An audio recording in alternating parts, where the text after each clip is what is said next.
ubicar y analizar unas preguntas sobre grafos. Más que todo sobre el primer y quinto semestre sobre análisis de sistemas, en las cuales responderemos todas estas incógnitas.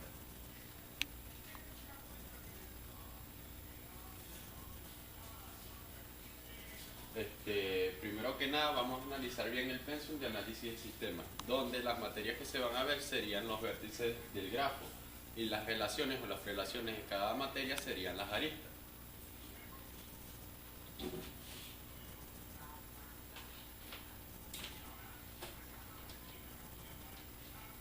Ok, como ya tenemos aquí ubicado por escala ascendente, el grafo quedará un tanto desordenado, pero sería más fácil ubicar más adelante por las siguientes preguntas. Como anteriormente lo había dicho, ubicaremos como los vértices cada una de las materias. Hay 25 materias, por lo que serían 25 vértices, donde este sería B1, B2, B3, B4, B5, B6, B7, B8, hasta llegar a B25.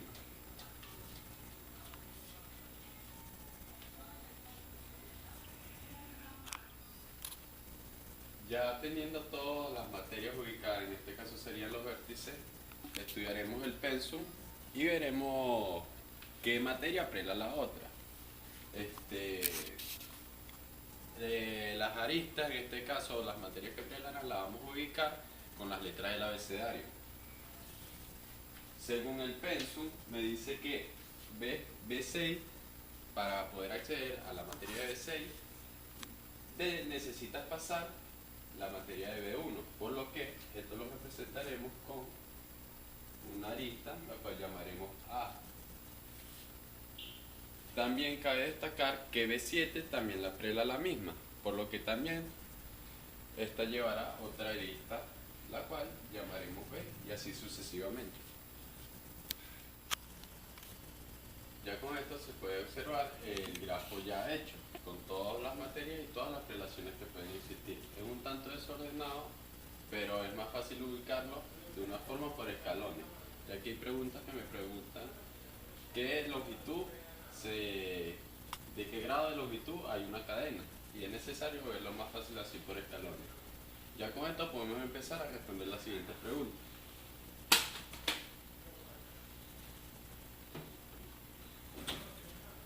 Ya la gráfica está hecha de grafos. Vamos a tachar esto aquí. ¿Cuál es la función del grafo?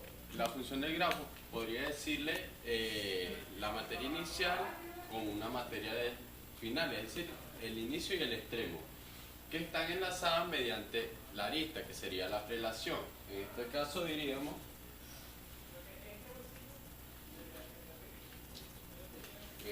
podríamos decir que f de A, que sería la arista A, es de B1 a B6. ¿Qué quiero decir con esto? Que la arista 1 y la materia 1 y la materia 0, que sería el vector 1 y el vector 6, se encuentran entrelazados con la arista A, como se puede observar en el grafo anterior. Los grados de los vértices. Los grados de los vértices mayormente son la cantidad de aristas que tiene un vértice. En este caso vamos a ver el vértice 1. El vértice 1, ¿cuántas aristas del grafo anterior le llegan? Podemos ubicar que son 2, por lo que el vértice 1 es de grado 2. Ahora, ¿por qué de grado 2? Porque vemos que en el vértice 1 le llegan la arista A y la arista B. Y así sucesivamente se sacan los grados mediante la cantidad. Para no poner todos los vértices y simplificarlo un poco, podemos ubicar el vértice que tiene mayor grado en el grafo, que sería B8. ¿Por qué B8? Si observamos bien el grafo anterior,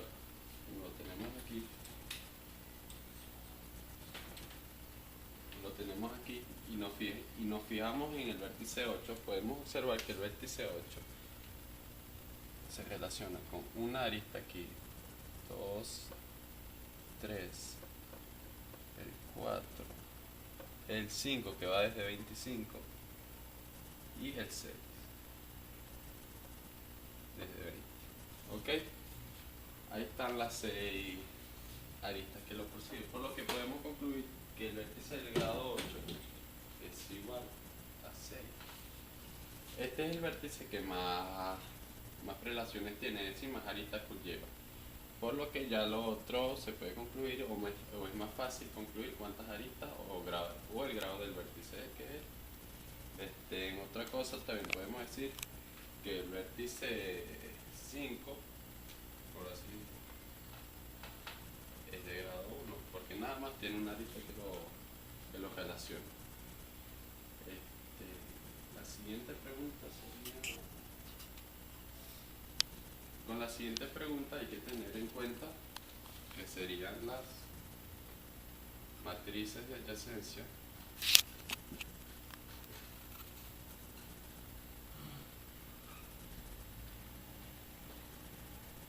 e incidencia. Para la matriz de adyacencia e incidencia tomaremos en cuenta nada más los semestres 2 y 3. ¿Qué quiero decir con esto? Que nada más vamos a tomar los vértices que están en el semestre 2 y en el semestre 3 y las aristas que estas conllevan. Como se puede observar, vamos a empezar primero por la matriz de incidencia de los semestres 2 y 3. ¿Por qué yo coloco este cuadro? Bueno, primero que nada, se tiene que ver que la matriz de incidencia dice que se van a ubicar los vértices y se va a colocar las aristas y se va a colocar la relación que tiene la arista con cada vértice o a qué vértice llega cada arista. Como podemos observar, el vértice 2 y 3 está constituido de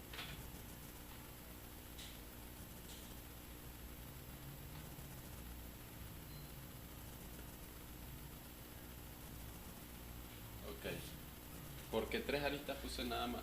Como lo dice el pensum, que es de 6, 7. De la matriz de incidencia haremos el semestre 2 y el semestre 3. Anteriormente ya lo habíamos dicho. Y agarré estas letras de aristas. ¿Por qué razón? Por la razón de que voy a agarrar las mismas aristas que cumplen con el grafo anterior. Y la matriz de incidencia dice que a qué arista llega o a qué vector llega cada arista. Y con eso lo representaremos en 1 si llega a la arista y en 0 si no está relacionado con nada. En este caso la arista F se encuentra relacionado con el B11 por el grafo anteriormente explicado. Por lo que el F llega en qué vértice, diríamos que en B6. Si en caso de que no llegue lo representaremos en 0, sería 0, 0, 0 hasta B11 y lo demás rellenaremos con 0. De igual forma, rellenaremos lo demás. El G que enlaza el vértice 12 y el vértice 8, por lo que el vértice 8 y el vértice 12 se rellenarían con 1 y lo demás con 0.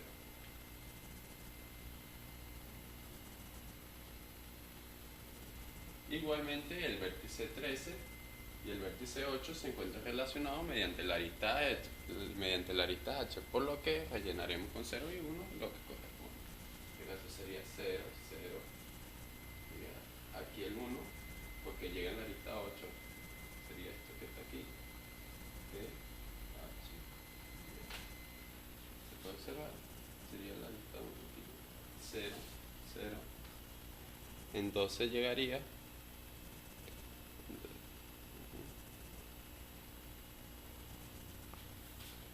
y con esto se termina la matriz de incidencia, pero ¿esto qué es? Para los semestres 2 y 3. Ahora, por otro lado, vamos a explicar la matriz de adyacencia. La matriz de adyacencia es una matriz cuadrada de orden n por n. Es decir, pondremos en las columnas todos los vértices que tenemos, igual que en la fila. Ahora bien, la matriz de adyacencia lo que quiere decir es que vértice se relaciona con el otro vértice. Como lo podemos decir, como ya se explicó anteriormente, se denotará con el 1 o con el 0 dependiendo si se relaciona o no se relaciona. Ahora bien, El vértice 6 se relaciona nada más con el vértice 11 por el grafo anteriormente dicho, por lo que rellenaremos con 0 todos excepto el vértice 11. El vértice 7 no se encuentra relacionado con nadie, por lo que rellenaremos con 0.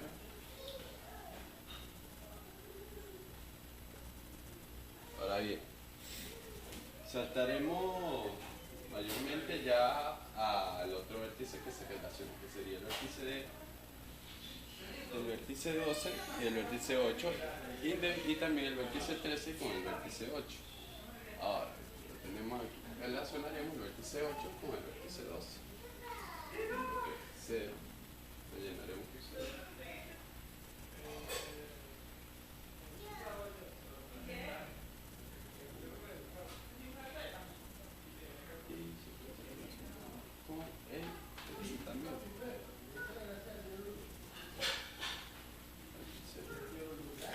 ¿Por qué en estos dos están? Porque el vértice 8 se relaciona con el vértice 12 y el vértice 13.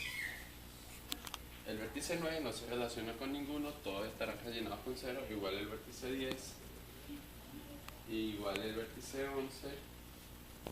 Ahora el vértice 12, ¿con quién se relaciona? Con el vértice 8 y con el vértice 8 nada más, lo que rellenaremos con 0, excepto en el 8.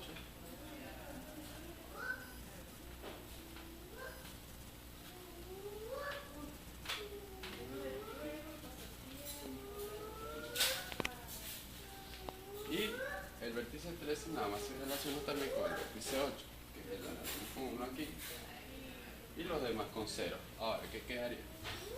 Quedaría una forma donde nada más los vértices que se relacionan son el 6 con el 11 con el 6 que se me había olvidado también, con 0,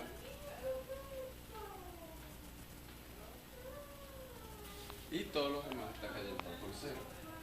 Aquí, aquí, aquí.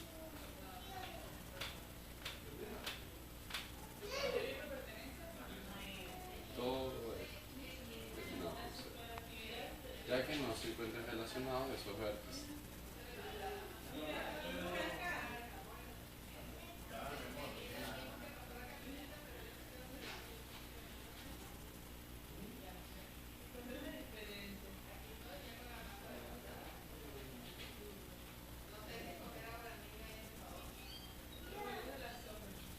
Es un tanto tedioso, pero esto te ayuda a saber qué relación existe entre los vértices.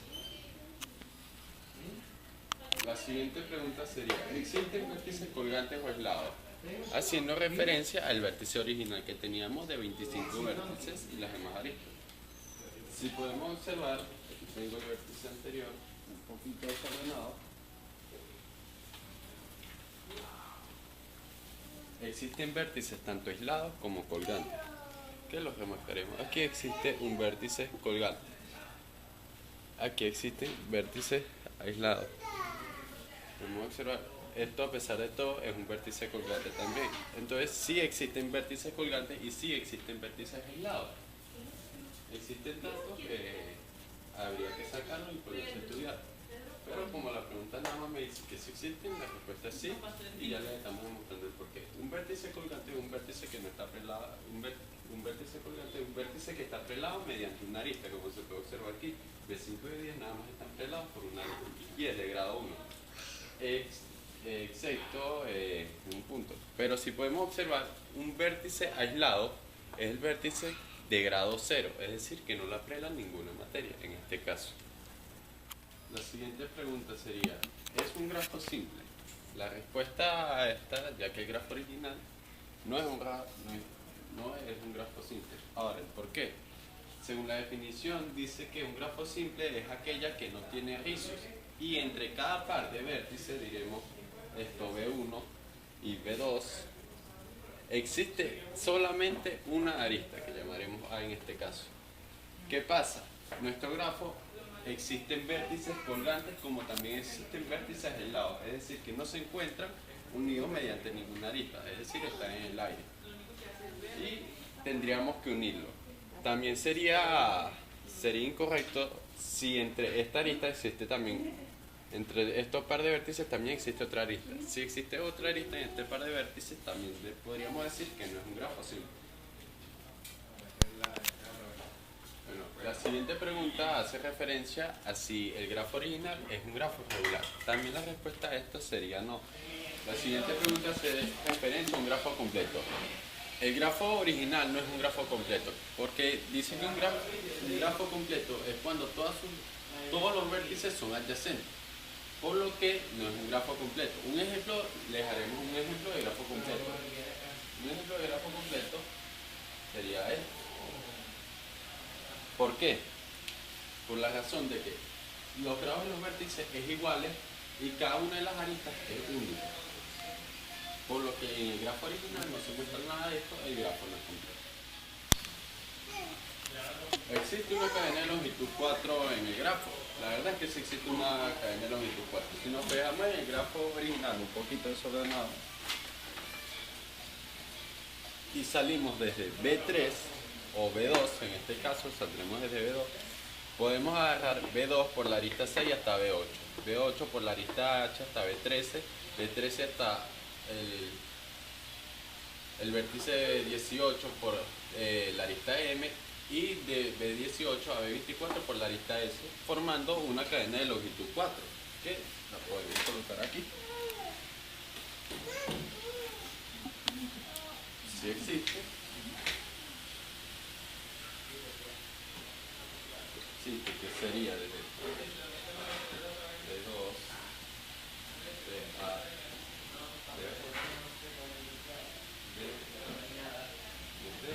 este sería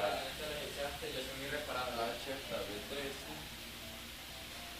de B13 por M hasta B18 y de B18 S B24, formando así una cadena de longitud 4.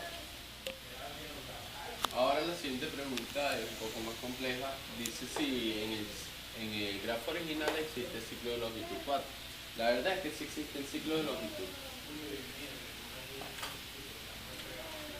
Porque un ciclo de longitud, según la teoría, es un ciclo donde se empieza en un vértice y se termina en el mismo vértice. ¿Qué quiere decir que sea de longitud 4?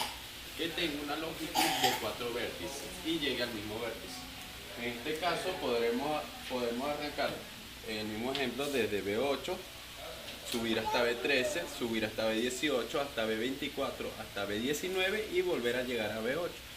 ¿Qué pasa? Que tengo 1, 2, 3, 4, llegando otra vez a B8, pasando por 4 vértices. Por lo que la respuesta es sí.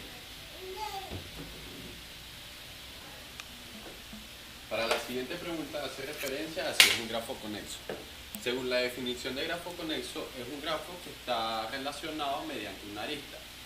Si podemos observar en el grafo anteriormente mostrado, podemos concluir que el grafo no es conexo. ¿Por qué razón? Porque existen tanto vértices colgantes que están aislados del grafo original, como también existen vértices colgantes que no están en el grafo. Un ejemplo de grafo conexo podríamos decir que es esto.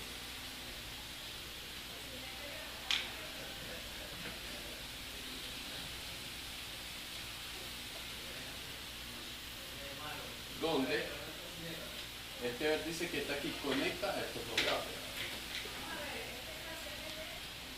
Para finalizar, la última pregunta me hace referencia a cuántos componentes conforman el grafo.